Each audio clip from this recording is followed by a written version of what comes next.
Number one is, how do you plan to pay for all of the needed infrastructure repairs? Well, there are several different methods that we'll use. One will be the 1 cent sales tax, which is bringing anywhere from $11 to $15 million a year. Planned on using also money from CCID, which is a Capital City Improvement District, but that money won't come in for about 3 or 4 years. Planning on using the dedicated millage that's in the city's budget to help pay for some of the infrastructure needs. But even more so than that, Beth, what I'm planning on doing is to make sure that we stop the mismanagement of our resources and funds and make sure that we use the money in the most prudent way for getting the job done, the mismanagement of city resources, the wasteful spending. Tightening our belt is what we really want to do in order to get the infrastructure paid for and get the roads paved. One of the things that I really feel very strongly about, we have to get in a hurry. We don't have time to waste here in the city. We need to make sure that we get the job done and get it done quickly, because at the current rate, it's going to take 15 years to pave the roads in the city of Jackson unless you elect a mayor that knows how to get in a hurry. Question number two is, how do you plan to reduce violent crime?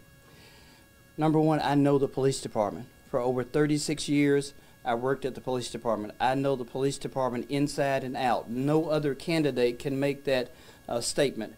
I plan on fighting crime like a soldier going to battle. I want to make sure that we keep our police officers motivated. We give our police officers the resources that we need.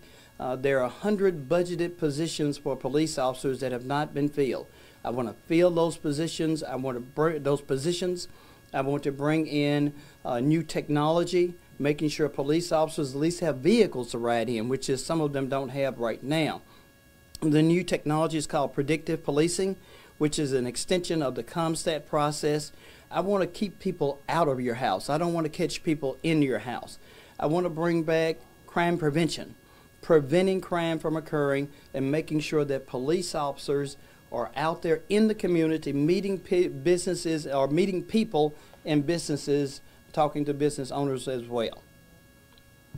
Do you think that there needs to be a change to the perception of the city? If so, how will you make that change? Yes, I think we need to understand what we value. We need to have a city with a vision, but the mayor has the vision has to come from the mayor. The mayor has to say what we value.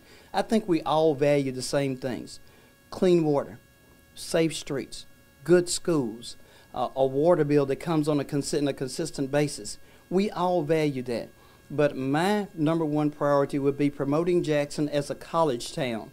I call it the Magnificent Seven.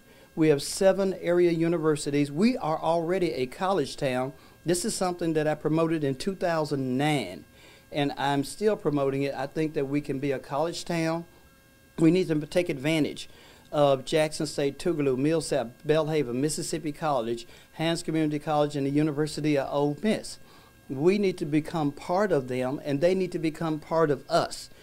This is going to be a college town under a Graham administration. We're going to involve the police department. We're going to get new bus routes so where they're pedestrian friendly. We want to bring in a task force from students and faculty to make sure that we promote Jackson, we change Jackson, and that the image of Jackson is that of a college town, a town that I am going to make safe, to where people, especially elderly people, are not afraid to sit out on their front porch. We have to get crime under control, or no one's going to live here.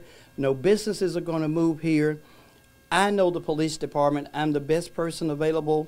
I'm the best candidate available to lead the police department.